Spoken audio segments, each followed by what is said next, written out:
বড় কোম্পানি কর দিচ্ছেন, একজন বড় করদাতা অনেক টাকা কর দিচ্ছেন, উনি প্রত্যাশা করছেন যে রাষ্ট্র ওনাকে কি দিতে পারে।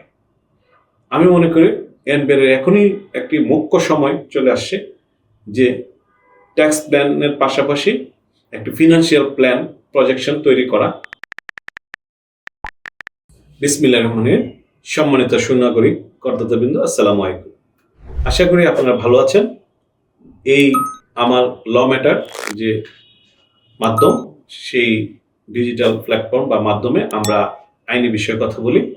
আমাদের পরিকল্পনার অংশ হিসেবে আমরা ট্যাক্স নিয়ে বেশি কথা বলি এবং আরও বেশি আমরা এই বিষয়ে কথা বলার ইচ্ছাও রাখি ভবিষ্যতে। এবং কারণ ট্যাক্সটি একটি খুবই গুরুত্বপূর্ণ পূর্ণাঙ্গ স্বাতন্ত্রিক আইন, বিশেষ করে অর্থনৈতিক কর্মসূচি। এটা সারা পৃথিবীতেই এই ট্যাক্স লকে কেন্দ্র করে হয়। বাংলাদেশেও যত কিছু হয়, রাজনৈতিক সিদ্ধান্ত, সরকারের যত বাজেট বা যত উন্নয়ন, সব কিছুই রাজস্ব খাতকে রাজস্বকে কেন্দ্র করেই হয়। তাই আমরা মনে করি এই বিষয়ে অনেক কিছু জানার বোঝার এখনো আমাদের সুযোগ আছে এবং আমরা এই পর্যন্ত যা বলেছি বা শুনেছি তা হয়তো বা একটা ক্ষুদ্র অংশ বটে। আমরা অন্যান্য আইনি বিষয় নিয়েও আমরা আলোচনা করতে চাই, করবো ইনশাল্লাহ। তবে যেহেতু এটা প্রতি বছরই একটা নির্দিষ্ট সময়ে দীর্ঘদিনের চর্চার মধ্যে অর্থাৎ আয়কর বিভাগ কাজ করে থাকেন, সেজন্য আমরাও এই জিনিসটি নিয়ে কাজ করতে চাই।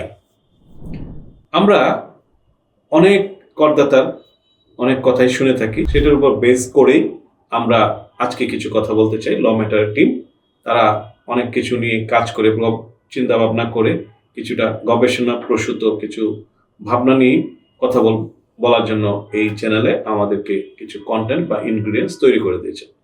এর অন্যতম হলো যে সরকার বাহাদুর কর আদায় করেন, সেই কর আদায় করেন করদাতা, সেটা ব্যক্তি করদাতা এবং কোম্পানি করদাতা সহ অন্যান্য করদাতাদের কাছ থেকে বিভিন্ন আইনি মাধ্যম বা আইনি বিষয়কে কমপ্লাই করে অর্থাৎ ইমপ্লিমেন্ট করে কর আদায় করে থাকেন।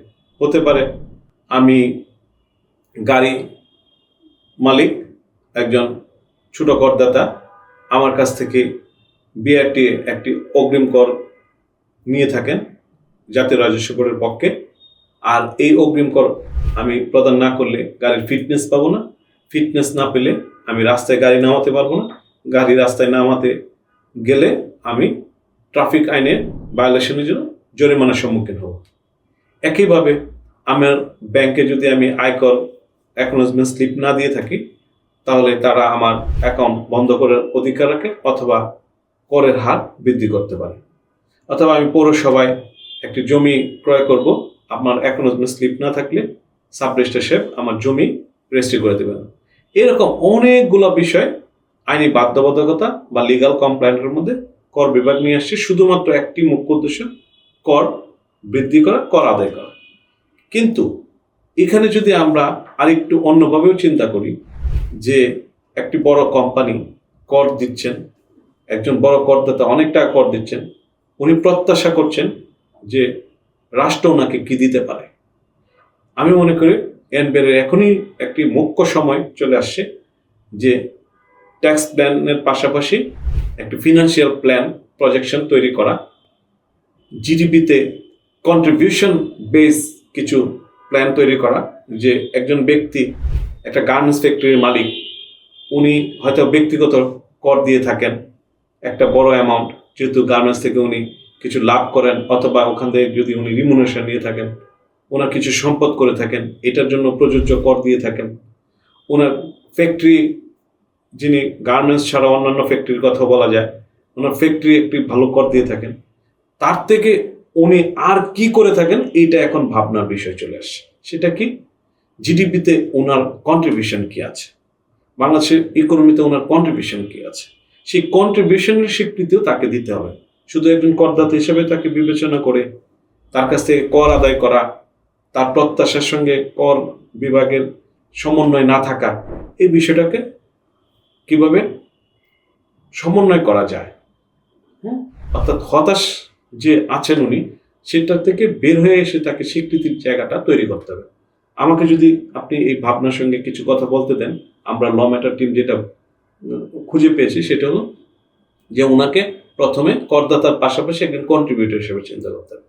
যে ওনার এখানে 5,000, 2,000, 10,000 শ্রমিক কাজ করে, তারা যে অর্থনীতি সংযোগ ঘটায়, অর্থাৎ তারা বেতন পায়, সে বেতন থেকে যে আপনার বিভিন্ন পণ্য কিনে, আমরা দেখি একটি গার্মেন্টস, এটার পাশে 2টা হোটেল, একটা ছোট ডিপার্টমেন্টাল স্টোর চলে, কাদের টাকা?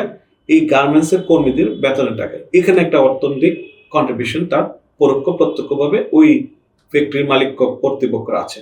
তাহলে ওনার কাছ থেকে কর আদায়ের পাশাপাশি আমরা ওনার এই যে কন্ট্রিবিউশন, সেটাকে কিভাবে প্রিভিলেজ করা যায়, সেটাকে কিভাবে কন্ট্রিবিউটটাকে কিভাবে রিকগনাইজেশন দেওয়া যায় এবং তাকে আরো বেশি সুযোগ দেওয়া যায়, আরো বেশি উনি কিভাবে কর্মসংস্থান, এটা নিয়ে ভাবার সময় চলে আসে।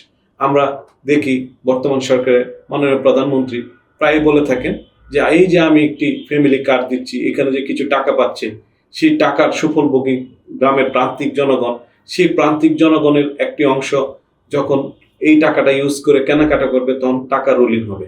ঠিক একইভাবে আমার কিছু সম্মানিত করদাতা মক্কেল বলেন বা ক্লায়েন্ট বলেন আছেন, যারা এরকম প্রভূত কন্ট্রিবিউট করে থাকেন, তারা বিভিন্ন মিল কারখানা, ফ্যাক্টরি বা গার্মেন্টসের ওনার, তারা আমাদের সঙ্গে এগুলো শেয়ার করেন। আমি তাই আজকে একটু লম্বা করে এই বিষয়টি শেয়ার করছি, মূলত সরকার বাহাদুর দৃষ্টি আকর্ষণ করার জন্য এবং তৃণমূলের কথাগুলো পৌঁছানোর জন্য। আমি জানি বিভিন্ন মাধ্যমে আপনার কাছে আপনাদের কাছে, এনবিআর কাছে এই কথাগুলো যায়, বাজেটের পূর্বে অনেক আলোচনা হয়।